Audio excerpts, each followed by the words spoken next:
कौशाम्बी जिले के दो युवक खाड़ी देश ओमान में फंसे हुए हैं। उनको मोटर गैरेज और माल का वीजा देकर अब कचरा उठाने का काम दिया जा रहा है। ओमान सरकार भी इनकी मदद नहीं कर रही है, जिसके कारण परेशान युवकों ने सोशल मीडिया पर एक वीडियो वायरल कर भारत सरकार से मदद की गुहार लगाई है।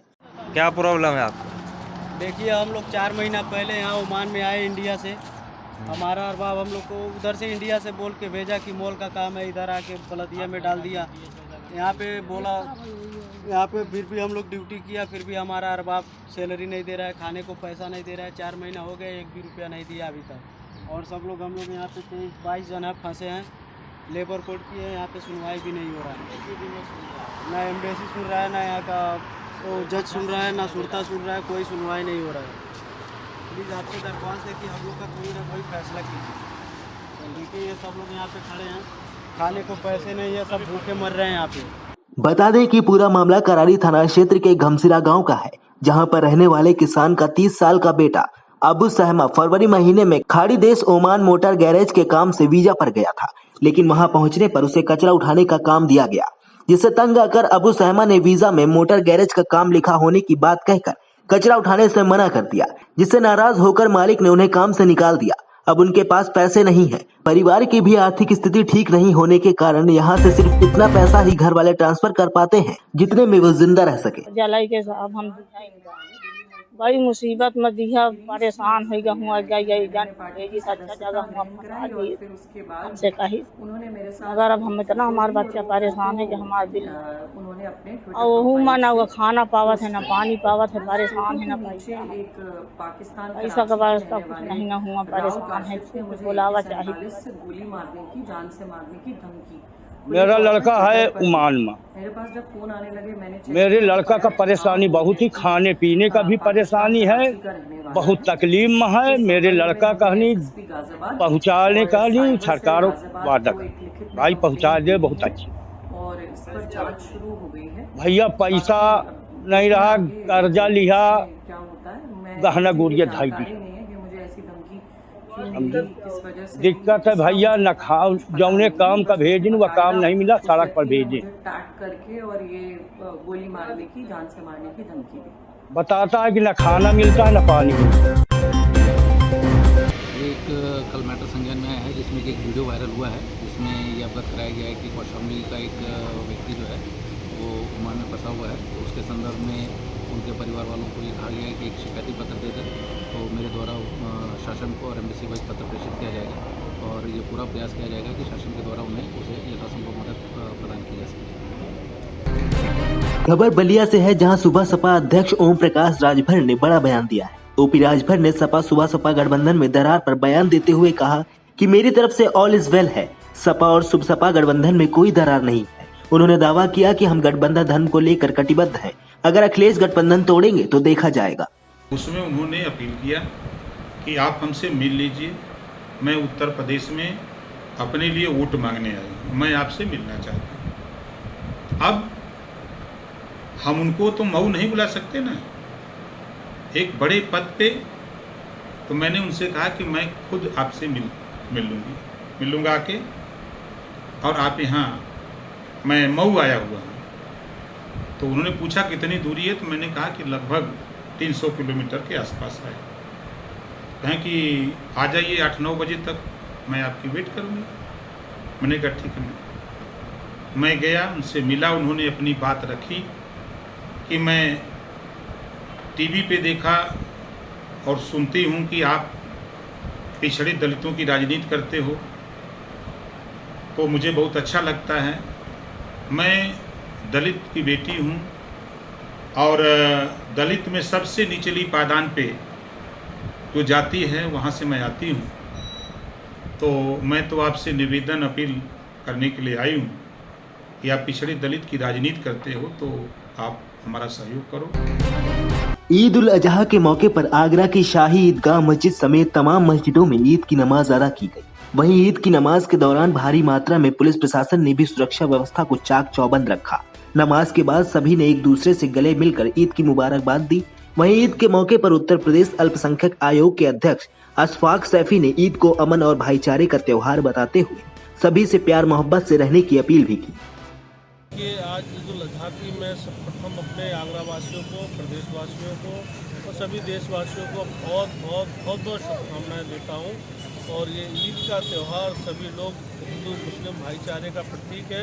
सभी लोग इसको मिलजुल कर मनाएं तथा जो प्रतिबंधित पशु हैं उनकी कुर्बानी ना करें, उसके वेस्टेज को गली या नाली में ना बहाएं, उसको उचित स्थान पर उसको वहाँ पर डालें। और हमारा मजहब इस्लाम भी ये कहता है कि जिस काम से हमारा पड़ोसी को तकलीफ़ पहुंचती हो उससे अल्लाह नाराज़ होता है। इसलिए हमको ऐसा कोई काम नहीं करना है जो कानून के विरुद्ध हो और इससे हमारे पड़ोसी को तकलीफ़ हो। कुर्बानी वहीं करनी है जहां पहले से हम करते रहे हैं, उसको पर्दे के अदब दायरे में करनी है और गली मोहल्ले इस तरीके से हमको कुर्बानियाँ नहीं करनी है। और शांतिपूर्वक तरीके से नमाज अदा हुई। क्या कहेंगे पुलिस प्रशासन के कैसे इंतजाम रहे? आप देख रहे हैं यहाँ पे पुलिस फोर्स ऑलरेडी डिप्लॉय किया गया था पूरे शहर में, और बारिश की वजह से थोड़ा सा दिक्कत आई। सब कुछ सामान्य रहा और लोग शांतिपूर्वक अपने घरों को जा रहे हैं। आज देश भर में ईद का त्योहार पूरे धूमधाम से मनाया जा रहा है, जिसके चलते देश के सभी राज्यों में त्योहारों को शांतिपूर्ण तरीके से संपन्न कराए जाने के लिए सुरक्षा के कड़े इंतजाम किए गए। इसी कड़ी में यूपी के अमेठी जनपद में भी जिला प्रशासन ने सुरक्षा के कड़े इंतजाम किए। साथ ही क्षेत्र के संवेदनशील इलाकों में ड्रोन कैमरों से नजर रखी गई और मस्जिद के चारों तरफ भारी मात्रा में पुलिस बल भी तैनात रहा। जनपद एटा के अलीगंज थाना क्षेत्र में सुबह अपने घर जा रहे बाइक सवारों को एक मोरंग सप्लाई करने वाले डंपर ने रौंद दिया, जिसमें 6 महीने के मासूम सहित 2 लोग गंभीर रूप से घायल हो गए। घायलों को अलीगंज CSC लाया गया, जहां उनको प्राथमिक उपचार के बाद हायर सेंटर रेफर कर दिया गया। मिली जानकारी के अनुसार अलीगंज के थाना नया गांव में सुबह विजय सिंह अपनी बाइक से सभी को घर वापस छोड़ने उसके गांव जा रहा था। तभी अमरौली बाईपास मार्ग पर तेज गति से आ रहे डंपर ने बाइक सवारों को टक्कर मार दी। टक्कर लगते ही बाइक सवार घायल हो गए, जिसके बाद आसपास के लोगों ने 108 एम्बुलेंस की मदद से घायलों को सामुदायिक स्वास्थ्य केंद्र अलीगंज में भर्ती कराया और पुलिस को इसकी सूचना दी। नाम क्या आपका? नाम साहब शिव कुमार। शिव कुमार, ये अलीगंज अस्पताल में घायल पड़े ये लोग कौन हैं और कहाँ जा रहे थे? कहाँ घटना हुई है? ये नंगला किस्म से जा रहे थे कंपनी तक। जी, हाँ साहब। कौन कौन लोग घायल हुए? हमारे भाई साहब है विजय सिंह, हमारी सराज थी, एक छोटा बच्चा है। किस में एक्सीडेंट हुआ? एक्सीडेंट हुए लगभग 20 मिनट। खबर हमीरपुर जनपद से है, जहां राट कस्बा स्थित मोहल्ला गुलाब नगर में जल भराव की स्थिति बनी रहने से वार्ड वासियों को मजबूरन कीचड़ युक्त जल भराव से निकलना पड़ रहा है। मोहल्ले वासियों ने बताया कि जल निकासी का कोई प्रबंध नहीं है, जिससे यहां से निकलना दूभर हो गया है और जैसे जैसे बरसात होती है तो यह समस्या और भी विकराल रूप धारण कर लेती है।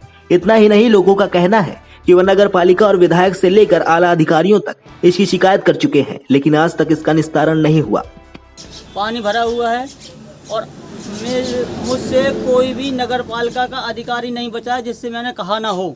मेरे पास रिसीविंग बाकायदा हर चीज़ रिकॉर्डिंग हर चीज़ रखी हुई है। जहाँ तक कि मैंने गौरव जी हैं जो नगर पालिका में, उनको मैं 7 महीने से वीडियो भेज रहा हूँ यहाँ की बना करके कि साहब यहाँ का इंतजाम करा दीजिए, पर कोई सुनवाई नहीं होती है। इस नाली के लिए कहा गया है, आज नहीं कल ईद में मैंने ये एप्लीकेशन लगाई थी, कल बकरीद है परसों के दिन, अभी तक कोई सुनवाई नहीं हुई है। बच्चों को लेके यहाँ सुबह निकलो कितनी परेशानी होती है, शाम को बच्चे गिर जाए, रोड ड्रेस धुली जाती है। अब आप बताइए। समस्या एक गड़बड़ है कि साहब ये पानी भर रहा है, छोटे छोटे बच्चे परेशान हो रहे हैं, गिर रहे हैं, उठ रहे हैं। अभी तो ठीक है, कोई बात नहीं, जो जितनी बारिश हो जाएगी तो और साहब निकल नहीं पाएंगे बिल्कुल। जल भराव की समस्या है। हाँ साहब, हाँ वो बीमारियों का खतरा है कि छोटे छोटे बच्चों में मच्छर पैदा हो रहे हैं, जो गंदगी होती है, जो पानी भरता है नालियों को, सब निकल नहीं पाता है। बच्चों के स्कूल जाने वगैरह में हाँ साहब दिक्कत हो रही है। हाँ सबको दिक्कत हो रही है साहब। क्या कोई अधिकारियों से शिकायत की आपने? बहुत कही कि साहब नगर पालिका में कई बार शिकायत करके आए हैं, बता के आए, लेकिन कोई सुनवाई नहीं हो रही साहब। आज बकरीद का त्योहार पूरे देश में धूमधाम से मनाया गया। वहीं त्योहार को सकुशल संपन्न कराने के लिहाज से लखनऊ कमिश्नरेट पुलिस और नगर निगम के अधिकारी मिलकर काम किया। जहां एक और पुलिस के अधिकारी पैदल मार्च करते नजर आए, तो वहीं दूसरी ओर नगर निगम के अधिकारी भी हर क्षेत्र में पैनी नजर बनाए हुए थे। वहीं इस दौरान ज्वाइंट कमिश्नर पीयूष मौर्य ने भी शहर के अति संवेदनशील क्षेत्रों का दौरा किया। वहीं उनके साथ डीसीपी पश्चिम चिनप्पा और एडीसीपी पश्चिम चिरंजीव नाथ सिन्हा अपने दल बल के साथ मौजूद नजर आए। इसमें जो नगर निगम का जो पार्ट है उसके बारे में मैं बता देता हूँ। हमारे जितने भी जोनल ऑफिसर्स हैं उनके द्वारा जो सफाई व्यवस्था को लेकर टॉप प्रायोरिटी ली गई है। उसके लिए जितने भी डस्टबिन प्लेस करने थे, कुर्बानी जहाँ होगी वो सारे कर दिए गए हैं। जहाँ जहाँ एक्स्ट्रा मांगा गया वो भी दे दिया गया है। टैंकर की जो लोकेशंस थी जहाँ जहाँ मांगे गए वो सारी जगह पहुँचा दिए गए हैं, जिसको मैं अभी खुद देख के आया हूँ।